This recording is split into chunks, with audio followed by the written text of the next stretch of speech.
अस्सलाम वालेकुम दोस्तों, सब कैसे हैं? उम्मीद है खैरियत से होंगे। अच्छा जी, नूर मुकद्दम कत्ल केस के हवाले से आज एक अहम पेशरफ्त हुई है। उसी के हवाले से कानूनी तज्ज़िया में आपकी खिदमत में हाजिर हूँ। नूर मुकद्दम का जो कत्ल है वो उसके मुल्ज़िम ज़ाहिर जाफ़र ने इस्लामाबाद में किया और उसकी वजूहात आज उसने बता दी हैं कि किन वजूहात की बिना पर उसने नूर मुकद्दम को कत्ल किया।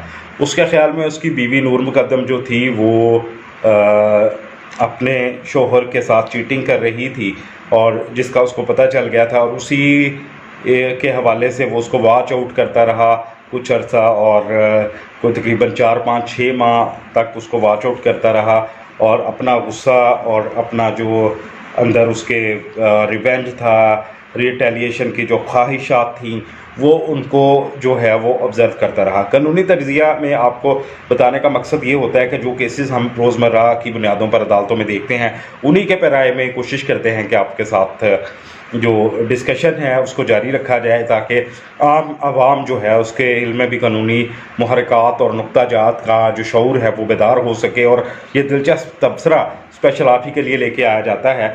और इसमें भी इस तरह के जो नॉर्मली केसेस बनाए जाते हैं या जो केसेस होते हैं उसमें मुल्ज़म का जो नफ्सियाती तौर पर कंट्रोल करते रहना वाक़े को, जब इल्म में आ जाना और उसके बाद उसकी डिस्कशन ना करना या उसको डिस्क्लोज़ ना करना, ये एक मेंटल जो मुल्ज़म का एक ज़हनी जो नफ्सियाती तौर पे इसको असरअंदाज किया जा सकता है या ये उसका शाखसाना होता है कि मुल्ज़म जो है नफ्सियाती तौर के ऊपर बड़ा कमज़ोर है, ज़हनी तौर पे बड़ा कमज़ोर है और वो इस तरह के ख़तरात को मोल लेने से या अपने जो उसके रिलेटिव होते हैं जो या जो रिलेशनशिप होता है किसी के साथ उसको वो खोने से भी डरता है और डर रहा होता है।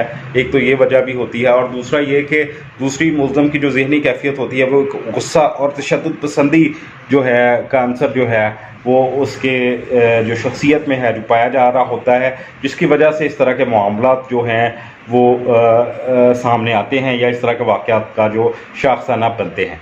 नूर मुकद्दम के साथ उसकी एक वीडियो भी जारी हुई डांस करते हुए, ये कत्ल से कुछ अर्सा पहले की है। इसका मतलब ये है कि कोई ना कोई वजूहात तो ऐसी थी, लेकिन आज जो बयान उसने मुल्ज़म ने दिया है वो पहली दफ़ा दिया है और उसने ये कहा है कि मेरे साथ वो चीटिंग कर रही थी जिसका मुझे इल्म था। अब इस केस में मुल्ज़म के जो गार्ड हैं और वालिदैन हैं उनको भी हिरासत में ले लिया गया है और उसकी वजह ये है कि इस तरह के जो गवाहान होते हैं जो देख रहे होते हैं वाक़या को, इसके ऊपर इनको शरीक जुर्म तसव्वुर किया जाता है in the I of law, यानी कानून की नज़र में वो बाकायदा इस जुर्म आनत का बाइस बनते हैं, मुआवनत का बाइस बनते हैं। अबैटमेंट इसको कहा जाता है कानूनी ज़ुबान में।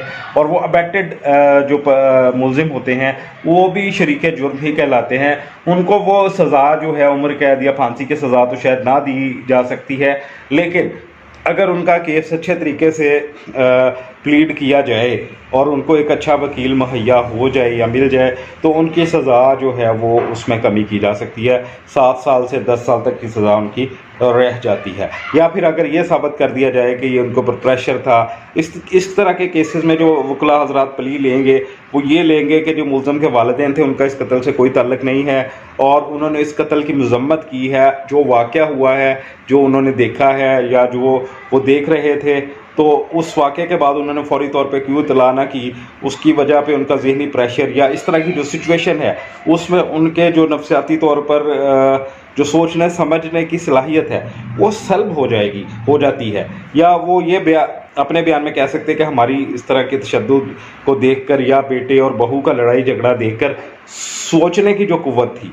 वो सल्ब हो चुकी थी कुछ अर्से के लिए। और इसको मेडिकल साइंस एडमिट भी करती है कि उनके जहन में ये बात नहीं आई कि वो किसी को बुलाएं, या वो वीक थे, बूढ़े थे, कमज़ोर थे, उन्होंने इस वाक़े को रोकने की भी कोशिश नहीं की। अब गार्ड्स के हवाले से बात आ जाती है तो ये बड़ा स्ट्रॉन्ग आर्गूमेंट है जो मैंने आपको बताया। लॉ के जो स्टूडेंट हैं या जो आम लोग भी हैं उनके लिए भी एक बहुत अहम वैल्यूएबल बात है। इस पॉइंट पे ही केस को जीता जा सकता है। दूसरी बात आ जाती है जो गार्ड्स हैं उन्होंने क्यों इत्तला ना की। वो एक मुलाजमीन हैं, हो सकता है उनके पास उस वक्त वो फैसिलिटी ना हो या उनको घर के अंदर एंटर होने की जो जुर्रत है या जो जसारत है या जो परमिशन है वो ना हो, जिसकी वजह से वो घर के अंदर दाखिल नहीं हो सके और पुलिस को इतला नहीं कर सके। हाँ, यहाँ पे एक पॉइंट जो दूसरी पार्टी उठा सकती है, जो इस प्रोसिक्यूशन है, वो ये उठाएगी कि मुल्ज़म बाहर तो जा सकते थे, लोगों को तो जमा कर सकते थे, और इस वाक़े को रोका भी जा सकता था। और इसमें एक और अहम बात जो आज मुल्ज़म ने बताई है कि नूर मुकद्दम दौड़कर बाहर आई घर से और उसने जो गार्ड का कैबिन है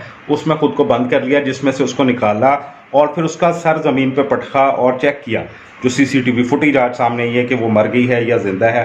और फिर तशद्दुद की इंतहा, नफसियाती तौर पर ये जो शख्स है, ये मरीज़ जो था, जो कंट्रोल कर रहा था पिछले 5-6 माह से, जब से इसको इल्म था इस बात का कि उसकी बीवी उसको धोखा दे रही है, या जो बकौल उसके जो उसने बयान दिया है वो कंट्रोल करता रहा। और जब वो वापस से बाहर हुआ तो उसने उसको कत्ल किया, ना सिर्फ बल्कि उसकी गर्दन को उतार कर क्राइम सीन पे जो चीज़ नज़र आती है वो उसकी लाश और उसका जो गर्दन है, सर से उतरा हुआ जो धड़ है और सर है, उसके दरमियान 6 फुट का फासला है।